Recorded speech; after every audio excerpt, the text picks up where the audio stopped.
You know, before we had cash registers and credit cards, buying something was a real negotiation. People used the barter system.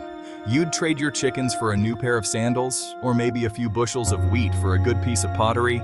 It worked, but it wasn't perfect. What if the sandal maker didn't want chickens? You were out of luck. People needed something everyone agreed was valuable, something that was easy to carry and didn't spoil. This is where metals like gold and silver come into the picture. They were shiny, they were rare, and they didn't rust. It was the perfect solution.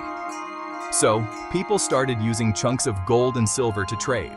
They'd weigh out the exact amount needed for a transaction. This was a big step up from bartering, but it still had its problems.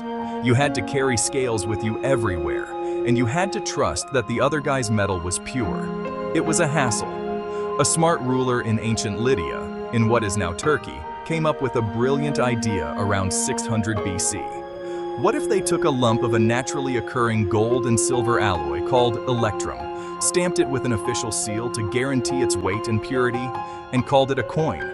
This was a game changer. Suddenly, you didn't need scales anymore. That little stamp, often a picture of a lion or some other symbol of the king's power, was the guarantee.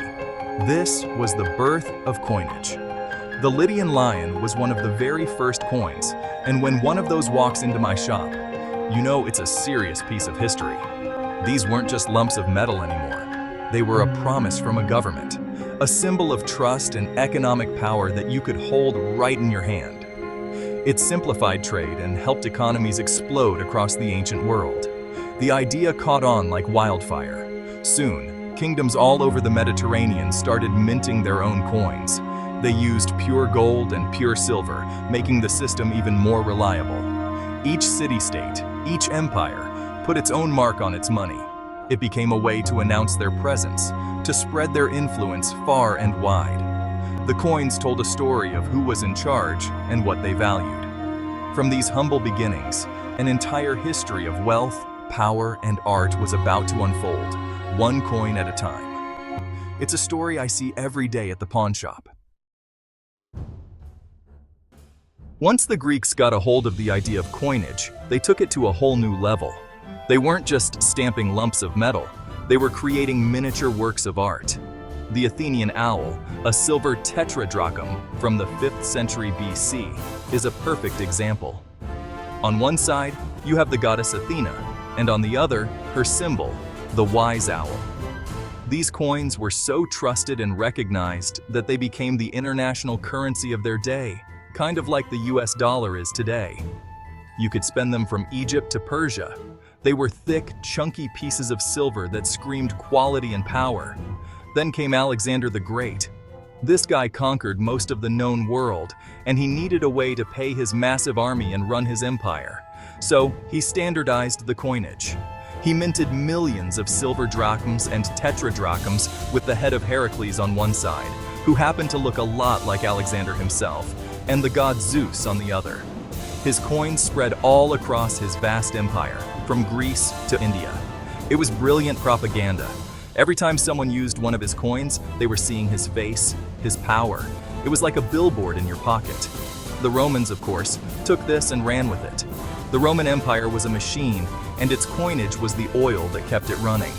They minted coins in gold, the aureus, silver, the denarius, and bronze. And here's the thing, they put the emperor's portrait on almost every single one. It was the ultimate power move.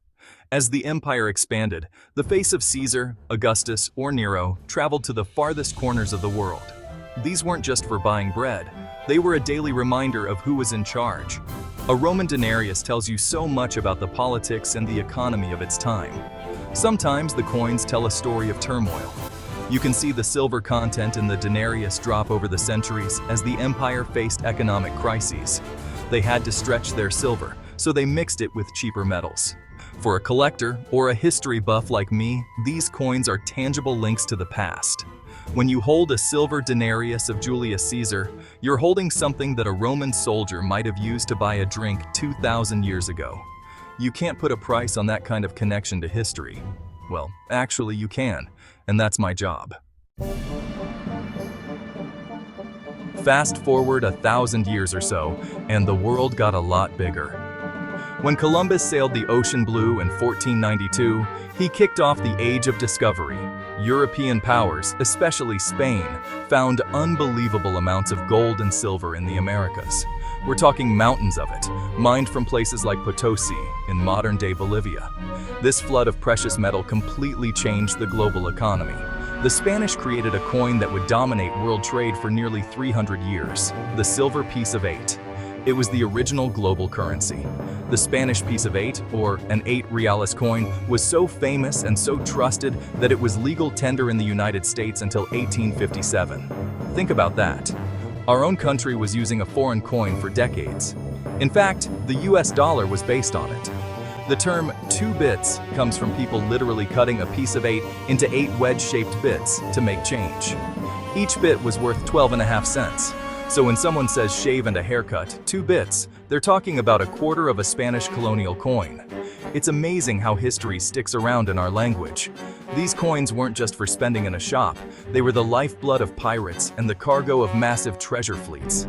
Many of these ships, loaded down with silver and gold, were hit by hurricanes or attacks and sank to the bottom of the ocean. This is where you get the incredible stories of treasure hunters finding sunken galleons. The coins they recover, like those from the famous wreck of the Atocha, are more than just money. They are time capsules, preserved by the sea for centuries. Each one has a story of empire, risk, and incredible wealth. Even smaller, lesser-known coins from this era have fascinating tales. Portugal had its gold cruzado, the Dutch had their silver lion dollar, and England had its shillings and pounds. These coins moved across continents, traded for spices in the East Indies, slaves in Africa, and furs in North America. They connected the world in a web of commerce. When a customer brings in a handful of tarnished, odd-looking coins from this period, it's a puzzle. You have to figure out where it's from, what it was worth, and what journey it might have taken to end up in Las Vegas. When the United States finally won its independence, one of the first things the Founding Fathers did was establish a national mint in 1792. This was a huge deal.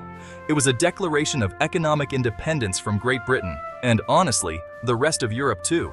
No more Spanish reales or British pounds. America was going to have its own money based on a decimal system. They started with copper cents and half cents, but the real prizes were the first silver and gold coins. The 1794 flowing hair silver dollar is the holy grail for many collectors. These early American coins are incredibly rare and valuable because they didn't make very many of them. The machinery was pretty crude, and getting enough silver and gold was a constant struggle. The designs were also symbolic. The early coins featured Lady Liberty with flowing hair, a powerful symbol of freedom, not a king or an emperor like the old European coins. On the back was a kind of scrawny-looking eagle, which was later replaced by a much more majestic heraldic eagle. These designs were America trying to figure out its own identity and project it to the world. As the country expanded west, new gold rushes in California, Colorado, and Nevada meant more metal for coins. The U.S. Mint opened branches in places like San Francisco, Carson City, and Denver to turn that raw gold into currency. Coins with the CC Mint mark for Carson City are especially popular with collectors because the mint was only open for a short time and was right in the heart of the Wild West. You can just imagine a cowboy spending a Carson City Morgan silver dollar in a saloon. These coins carry the romance of the American frontier. Some of the most interesting stories come from coins that were almost never made. Take the 1933 St. Gaudens Double Eagle, a $20 gold coin. The government minted over 400,000 of them. But then, President Roosevelt took the U.S. off the gold standard and ordered them all to be melted down. A handful were smuggled out, and today they are among the most valuable coins in the world. One sold for over $18 million. It's a story of government action, a little bit of mystery, and incredible rarity. It's the kind of thing that makes coin collecting so exciting. So how did we get from using these coins to buy things to sealing them in plastic cases and putting them in safes? The shift really started in the mid-20th century. Before then, people collected coins, but it was more of a niche hobby. But as the US government started to phase out silver from its circulating coinage in 1965, people began pulling the old silver dimes, quarters, and half dollars out of circulation. They knew that the metal itself had value, and that started a nationwide treasure hunt. Everyone was checking their pocket change. This created a huge boom in the coin collecting market. Suddenly, your grandma's jar of old coins wasn't just a jar of old money. It was a potential treasure. Coin shops, like the one my dad started, began popping up all over the country. People would bring in their collections, and dealers would help them identify the rare dates, mint marks, and errors. A coin's condition became incredibly important. A tiny scratch or a bit of wear could mean the difference between a coin worth a few bucks and one worth thousands. That's why professional grading services started. Today, the world of rare coins is a global market. You have high-end auctions where a single coin can sell for millions of dollars, and you have online marketplaces where you can buy a Roman coin for 20 bucks. Technology has made it easier than ever for people to get into the hobby. You can research a coin's history on your phone in seconds. You can connect with collectors from all over the world. It's brought a lot of new people into the business, which is great to see. The stories behind these coins are what keep it interesting. At the end of the day, every coin that comes through my shop door has a story. It might be a silver dollar that was part of a casino's hoard in the 1950s, a gold coin that a grandfather brought over from Europe, or a rare colonial coin found in a field. These coins are tangible pieces of our shared human history. They've passed through countless hands, witnessed wars and revolutions, and fueled economies. They aren't just gold and silver, they are the epic story of civilization. And that's a story that will always be worth a fortune. And I know a little something about that.